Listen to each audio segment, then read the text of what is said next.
So the valuation there using outside, so that's interesting, using a confirming price versus that alone is the evaluation, because you're saying they're not going to go in and do, really what you're saying is the due diligence on the inner workings of the business. They're going to more or That's less right.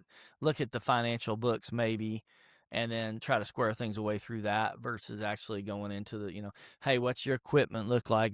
Are you driving a 30-year-old truck that's on its last legs, or are you driving a 5-year-old truck, maybe it's got a little bit of mileage left on it? So those kinds of assets and things.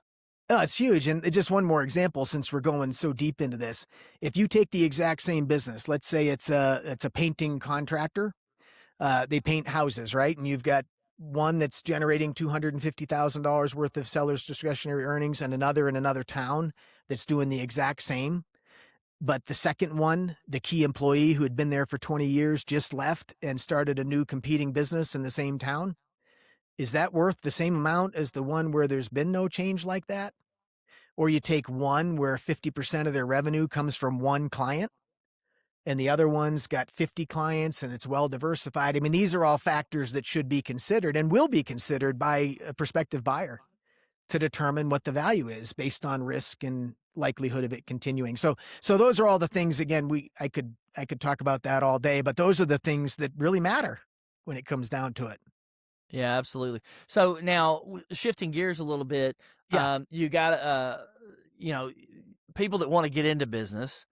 They're going to go either buy a business, they're going to start a business, they're going to do a franchise. I heard the numbers. It's like 90% of small businesses fail within 10 years.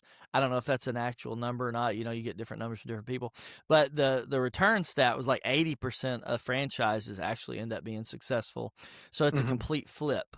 And part of that is because there's a system in place to run that business or that franchise, so they have a higher likelihood of being successful, because a lot of the stuff, the marketing, the brand, the infrastructure is already set, defined, and in place. You just got to go copy their system, which is what a business is. A business is a money-making system. Some money-making systems are better than others. And so you got to go through that.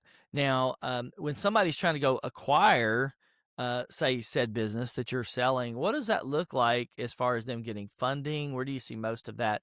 Most commonly, like your number one funding source, number two funding source, number three funding source. Yeah. So back to what you described a minute ago, I refer to that as a recipe. So Mm-hmm. whether a business is a franchise or an existing business, there's a recipe for creating a specific result, as opposed to a startup where they're reinventing the wheel and they're making it up as they go and they're learning the hard way. So that's the advantage of buying a business or buying a franchise.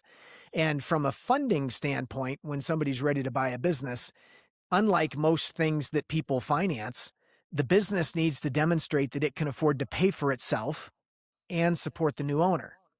So a huge amount of the weight for whether the deal is going to be approved or not is based on the business's performance, not on the buyer. So some people will come to me and say, well, I haven't made a whole lot in the last 2 years. It doesn't make any difference to me or the lender, because the reality is that income's going to go away anyway. They're going to leave that job and become an operator of the business they're buying. And so most businesses that are designed where the business is ready to pay for itself and support a new owner can be purchased with as little as 10 to 15% down, and typically through small business administration loans. And that's Okay. something that it's almost a 4-letter word, even though it's only 3 in most people's mind. But the Mm-hmm. reality is we deal with them every day of the week, and they are great. They're a great loan to be able to obtain. They're just not easy. But again, if you can replace your income or exceed it with 10 to 15% down and let the business pay for itself with what it's historically done, it really can make a lot of sense.